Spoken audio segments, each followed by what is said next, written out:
Colgate Dental Cream to clean your breath while you clean your teeth and help stop tooth decay, and Luster Cream Shampoo for soft, glamorous, caressable hair bring you Our Miss Brooks, starring Eve Arden.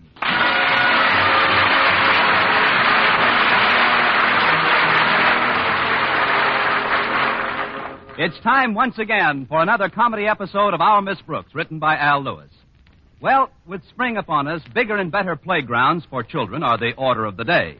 Madison High School, where Our Miss Brooks teaches English, promptly volunteered to help its local Chamber of Commerce collect funds for this worthy cause. That's why our beloved principal, Osgood Conklin, called us into his office early Friday morning. Us consisted of Mr. Boynton and myself as faculty advisors, Walter Denton, the student who runs the school paper, and Harriet Conklin, the student who runs Walter Denton. As soon as we were all seated, Mr. Conklin addressed us. We are here to discuss a project which is near and dear to my heart. Children's playgrounds in this community. I'm sure I cannot overemphasize the importance of the little ones in our present-day civilization. We got enough little ones. What the Chamber of Commerce wants is some big playgrounds.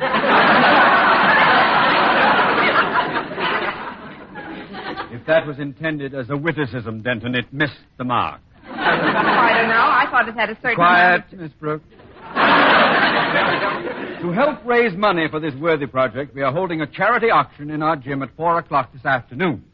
However, due to a very poor publicity campaign handled by Denton, not very many people know about it. But, Daddy, the poor publicity wasn't all Walter's fault. No, it wasn't, Mr. Conklin. He had lots of other duties. Well, yes, sir. He's been managing the basketball team for one thing. Just a minute. It's very nice of you all to defend me, but I'd rather have this out with Mr. Conklin myself. Now, about that publicity campaign, Mr. Conklin. What about the campaign? Pretty poor.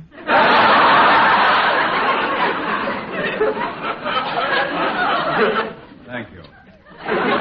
What I want from you all now are suggestions to stimulate public interest in our auction and bring out a big crowd of bidders. Well, perhaps we could take some spot announcements on the radio. Yes, that would reach a lot of people. Miss Brooks, have you any idea what a 30-second spot announcement costs? We don't have to buy 30 seconds. We could take about 5 and say something quick, like, today auction Madison High School. But, Miss Brooks, that sounds as if we're auctioning off the school. Is that bad? I mean, if the object is just to lure people over... Any feasible suggestions? I have an idea, Mr. Conklin. Undoubtedly. How about you, Harriet? Can you think of anything? I think we should mimeograph some handbills and pass them out door to door during lunch period. A lot of us kids could take different neighborhoods and really plaster the town. Excellent, Harriet. Yes, indeed. This town hasn't been plastered in years. What's your idea, Walter? Well, I was thinking, maybe we could paint a big banner and let it fly over the business district all day. Fly over? You mean trailing from the flagpole on some big building? No, trailing from a Zeppelin. A Zeppelin? Oh, I don't mean the big type Zeppelin. He means the small, compact Zeppelin suitable for home or office. Mr. Boynton, do you suppose you could inject a note of sanity into this discussion? Well, I have thought of a rather fascinating scheme, sir. It's quite humorous, too. Oh, let's have it. Well, I've got about a dozen frogs in the laboratory now. I keep them there for the purpose of... We know what they're there for, Mr. Boynton, and I just had breakfast. I'm sorry. Well, my idea is to take them all into the heart of the town. I'd have them on little leashes, of course. And get this, Mr. Conklin. They'd be dragging a sign behind them. The frogs would be... Go on, Boynton. Well, the sign the frogs would be dragging would say... It'd say, come to the Madison Gym today. Things will sure be hopping.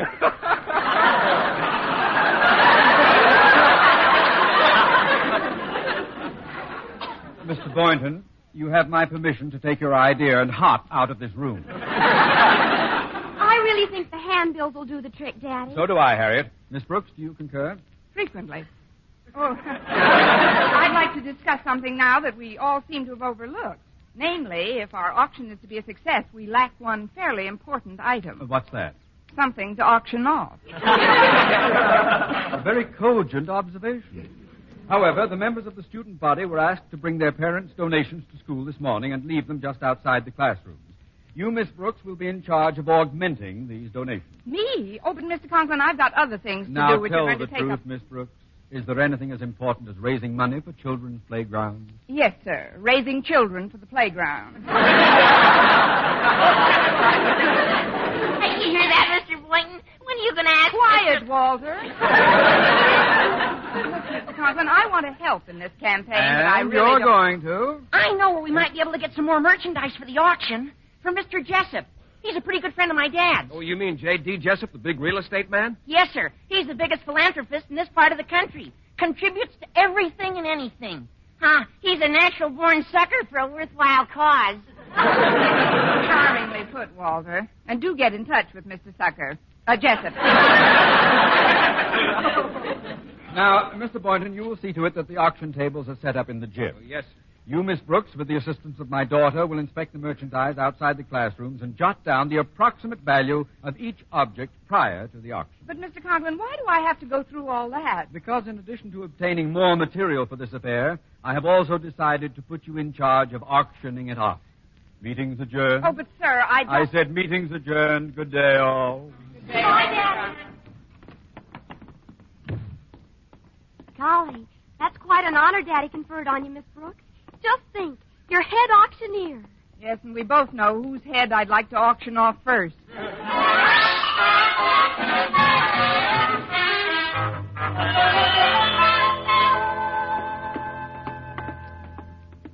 Let's see what's in this pile over here, Miss Brooks. One broken lamp, one pretty beat-up coffee pot, and look at this, an old Mixmaster. It looks as if somebody dropped it in the new Mixmaster. Not much of a haul so far, but I'd better jot it all down anyway.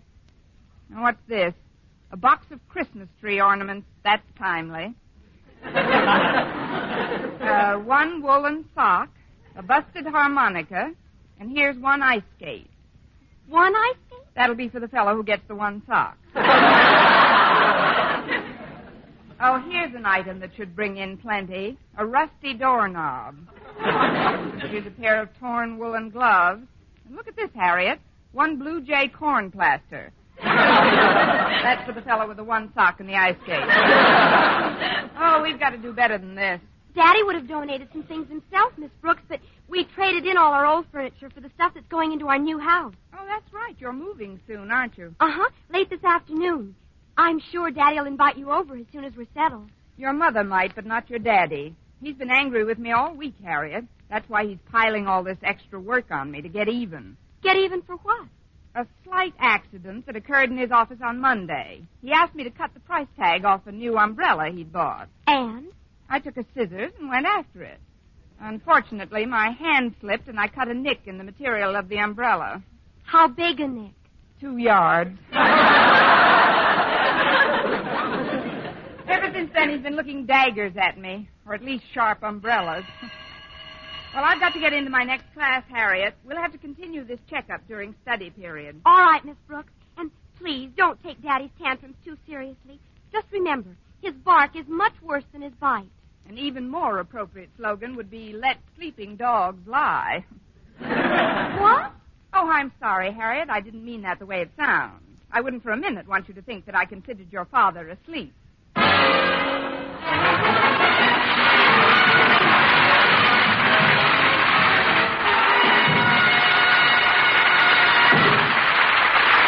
Our Miss Brooks, starring Eve Arden, will continue in just a moment. But first, here is Vern Smith. No other dentifrice offers proof of such results. Proof that Colgate Dental Cream helps stop tooth decay before it starts. 2 years' research at leading universities using Colgate Dental Cream, hundreds of case histories, makes this the most conclusive proof in all dentifrice history on tooth decay. Conclusive proof that when teeth are brushed with Colgate right after eating, Colgate Dental Cream helps stop tooth decay before it starts. Yes, the toothpaste you use to clean your breath while you clean your teeth now offers a safe, proved way to reduce tooth decay. Modern science shows decay is caused by mouth acids, which are at their worst right after eating. Brushing teeth with Colgate is directed, helps remove acids before they harm enamel. Colgate Dental Cream has been proved to contain all the necessary ingredients, including an exclusive patented ingredient for effective daily dental care. Get Colgate Dental Cream today. Big economy size, only 59 cents. Always use Colgate Dental Cream to clean your breath while you clean your teeth and Help stop tooth decay before it starts. remember, no other dentifrice offers proof of such results.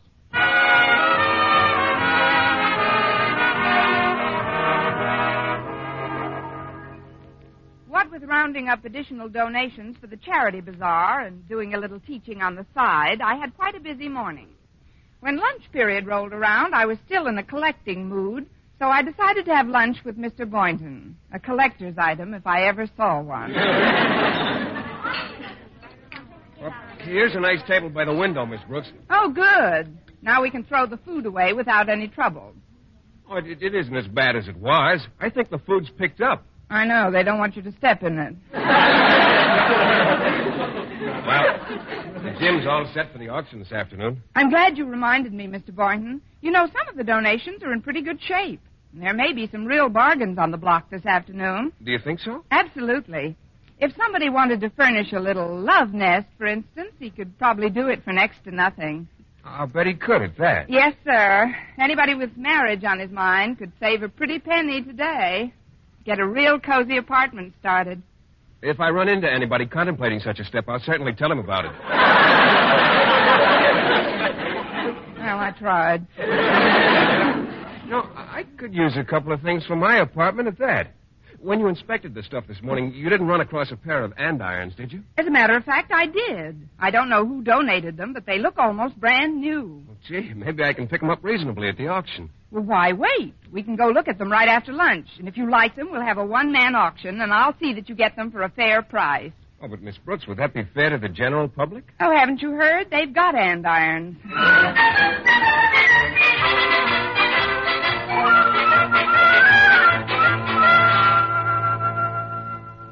Have you seen Stretch Snodgrass anywhere, Harriet? No, Daddy, I haven't. I told that dummy to bring lunch to my office 20 minutes ago.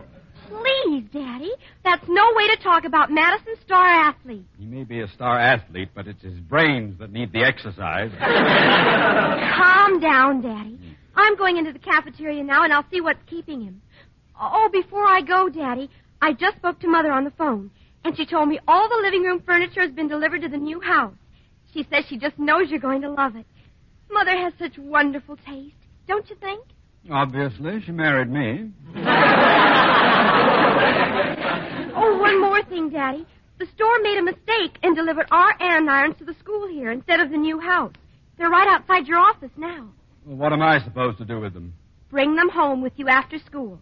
They're awfully pretty, Daddy. Come on, take a look at them. Well, there's nothing better to do while I'm waiting for that dunderhead. Here they are. Aren't they pretty? Oh, they're all right, I guess. Mother paid $12 for them. Say, they're pretty.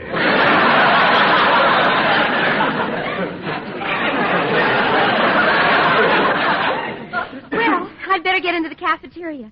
I'll send Stretch in with your lunch as soon as I find him. See you later, Daddy. Very well, Harriet. I'll be in my office. Why everything has to happen all at once, I'll never know. All days to be moving. Let's see now. Where are those andirons I saw this morning? Are these them? Yes, those are them. These are those. Yep, them's the andirons, all right. How do you like them? Oh, they're perfect. Just what I had in mind. Good. Tell you what I'm going to do. Step in a little closer, Bud. What am I offered for these lovely andirons? How about 50 cents? This boy is closer than I thought. I've got 50. Do I hear more? Not from me. Why, I'd give 75 cents for these myself. Well, I'll make it 80. Now you're talking. I got 80 cents. 80 I've got. Going once for 80. Going twice for 80. I'll bid 85 cents. That's the spirit. I've got 85. Oh, you're not in this, Mr. Conklin? I'm not? No, sir. Mr. Boynton needs these andirons, and, well, I think 80 cents is a fair price. Oh, so do I, Miss Brooks, considering that I just paid $12 for them. $12? I'm terribly sorry, Mr. Conklin. We didn't know they were yours. Well, that's quite all right, Boynton. But just to be on the safe side, I'll take them with me. I'd better get back into my office before Miss Brooks sells my socks. We just need one. Oh, Mr. Conklin, I got your lunch. Well, it's about time, Snodgrass. Come with me. I'm terribly sorry about the andirons, Mr. Conklin. There was so much stuff in the hall that there was no way for me... I know. Put everything on my desk, Snodgrass. Yes, sir. Here's your coffee. I just put sugar and cream in it, and I'm sure it's just the way you like it. I'm sure it is. Except that I ordered tea with lemon. Oh, I'm sorry, Mr. Conklin. I'll change it. Never mind. Where's my sandwich? Here it is. Bacon and tomato on whole wheat, wasn't it? Yes, it was, Stretch. And I suppose that's why you brought me peanut butter on gluten bread. Gosh, Mr. Conklin, I must have got confused. Want me to take it back? No, it's too late now. I'll eat it. But before you leave, I have another errand for you. You could save me a lot of trouble if you would take these andirons over to my new house. The address is 616 Anderson Avenue. Is that clear, Stretch? Yes, sir. You want me to take these, what are they again? Andirons. Oh, yeah. You want me to take these andirons over to your new house at, what was that address again? 616 Anderson Avenue. It's very simple if you associate andirons with Anderson Avenue, you see? Oh, sure. You want me to take these Andersons over I'll write out the address for you. There you are. Now, put it in your pocket and don't lose it. Okay, Mr. Conklin. Oh, by the way, Snodgrass, Mrs. Conklin may be out shopping, so just leave the andirons on the front porch. Yes, sir. Hiya, Stretch. Boy, what a deal I just made with Mr. Jessup. Who's he, Waller? He's a big philanthropist. He is? He owns real estate all over this town. And he just told me that one of his houses is being torn down in a few days to make room for the new freeway. Boy, that's too bad. No, it isn't. Instead of selling the furniture in it to a second-hand store, Mr. Jessup is donating it to our charity bazaar. He said we could help ourselves to anything we want. Boy, that's good. Now, you got to do me a favor, Stretch. I have to get some lunch now, and I want you to find Miss Brooks and ask her to make arrangements to have that furniture picked up. The address is 211 Ironside Avenue. 211 Ironside Avenue. Yeah, I wrote it on this slip of paper. Here, I'll put it in your pocket so you don't lose it. But, Walter, I sure appreciate you doing this for me, Stretch. I'll see you later. Wait a minute. Gosh, now he's got everything mixed up. Let's see. Mr. Conklin's new address is on this slip of paper. Where is it? What was it Mr. Conklin said again? Associate andirons? Ironside. That's it. Sure. The andirons go to 211 Ironside Avenue, and we pick up the furniture at 616 Anderson Avenue.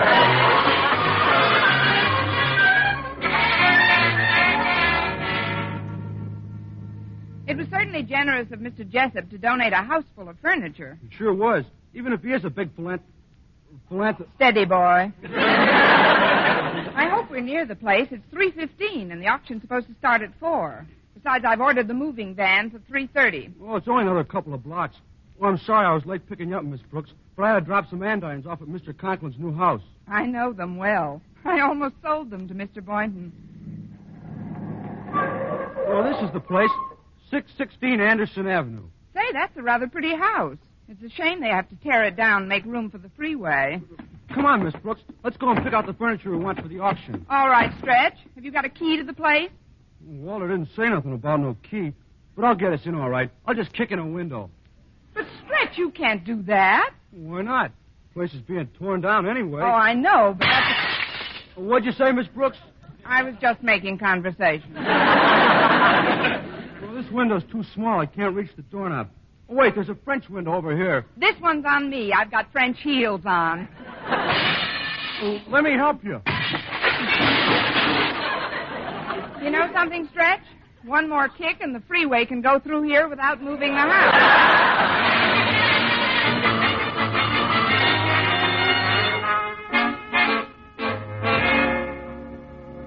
Going once, going twice. Sold to the gentleman in the Derby for $1.75. And now, folks, we'll have a brief intermission. Why are you doing that, Miss Brooks? We still got a whole bunch of furniture to auction off. I'm just stalling, Walter. I'm hoping some bigger spenders will drop in. I think it's a shame to let a beautiful rug like that last one go for $1.75. Me too, Mrs. Davis. And I hated to sell that lovely piano for $19.50. I'll just have to get higher bids on the remaining items. Oh, Miss Brooks. Yes, Mr. Boynton? What would I have to offer you on that red plush love seat? Just a little encouragement.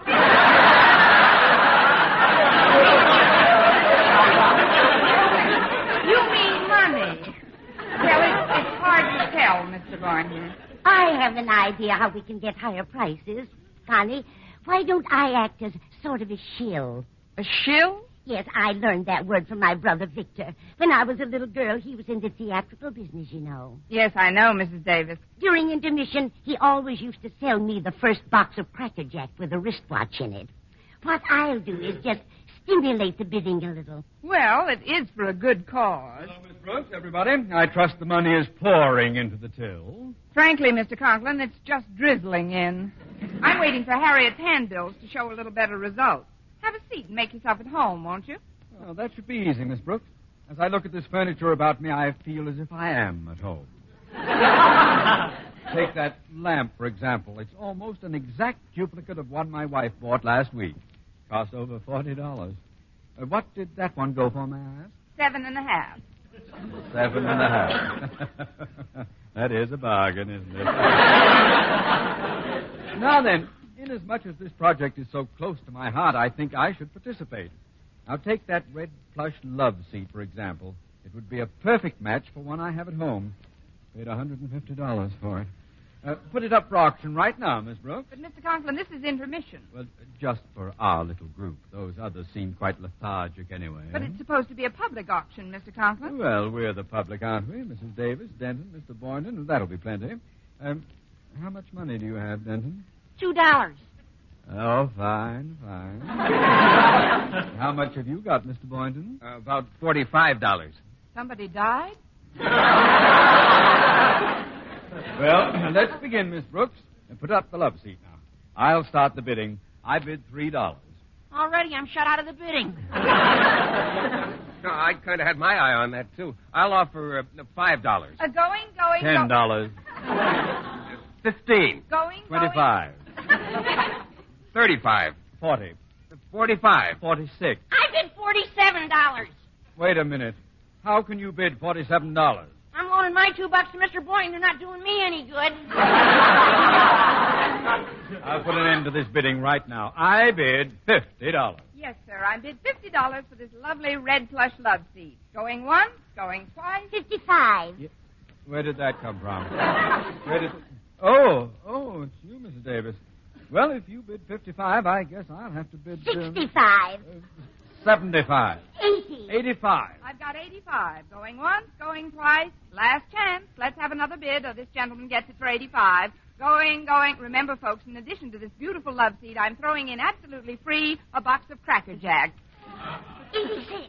I bid $100, and that's my final offer. 110. I bid $110. Going. Oh, come. I'll have to sell it to Mrs. Davis unless I get a higher bid. Going. 115.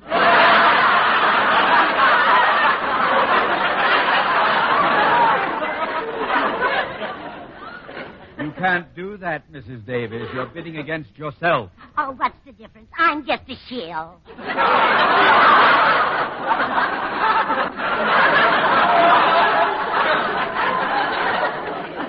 What?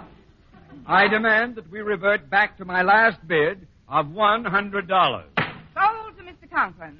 Fine. Now, let's see. What else have we here? Oh, there's quite a bit of stuff, thanks to Mr. Jessup's generosity. Why, we practically cleaned out that house of his at 616 Anderson Avenue. Well, Jessup has the true American spirit. The spirit of benevolence and charity. So prevalent and throughout this glorious nation. From the rock-bound coast of Maine to the sunny shores of 616 Anderson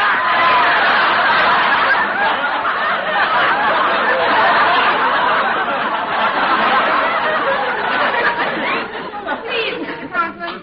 I know you're patriotic, but I've never seen your face turn red, white, and blue before. Miss Brooks, How did you get into that house? Oh, it was easy. Stretch Snodgrass and I just kicked in a few windows. Did you now? Well, I would like... Pardon me, Mr. Conklin. I got to talk to you right away, Miss Brooks. Oh, couldn't it wait, Stretch? I'm rather busy at the moment. But I just saw Harriet Conklin, and I found out we made a little mistake. That wasn't Mr. Jessup's house we took the furniture out of. It wasn't? Then whose house was it? Shall we dance? Mr. Conklin, it was your house. Well, there's only one way to settle this. Gather round, folks. Gather round. What am I bid for me and Stretch Snodgrass?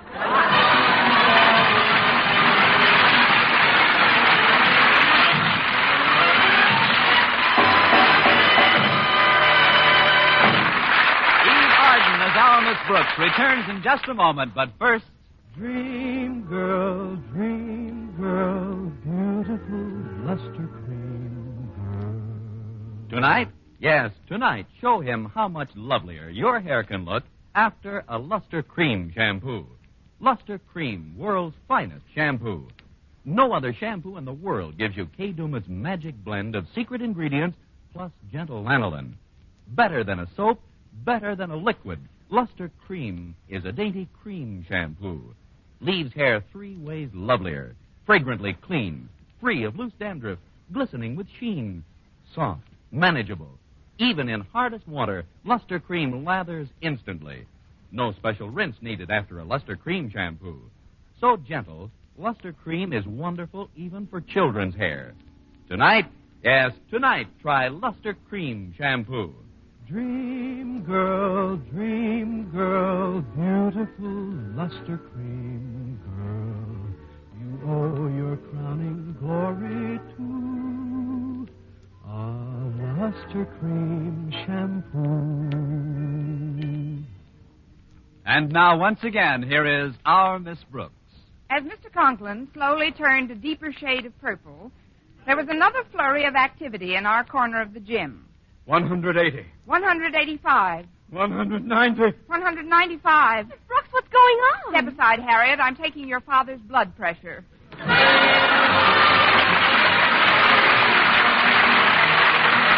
Next week, tune into another Our Miss Brooks show brought to you by Luster Cream Shampoo for soft, glamorous, caressable hair and Colgate Dental Cream to clean your breath while you clean your teeth and help stop tooth decay. Our Miss Brooks, starring Eve Arden, is produced by Larry Burns, directed by Al Lewis, with the music of Wilbur Hatch under the direction of Maurice Carlton. Mr. Boynton is played by Jeff Chandler, Mr. Conklin by Gail Gordon. Others in tonight's cast were Jane Morgan, Dick Crenna, Gloria McMillan, and Leonard Smith.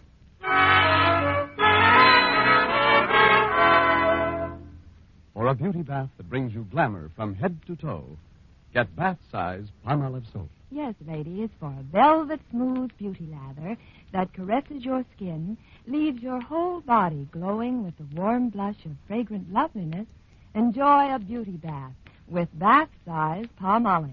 It's perfect for your tub or shower.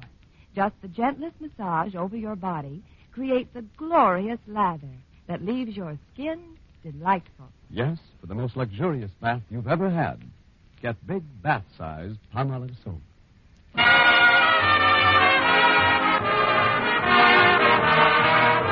For mystery liberally sprinkled with laughs, listen to Mr. and Mrs. North, the exciting, fun-packed adventures of an amateur detective and his beautiful wife. Tune in Tuesday evening over most of these same stations. And be with us again next week at this same time for another comedy episode of Our Miss Brooks. Bob Lamont speaking. This is CBS, the Columbia Broadcasting System.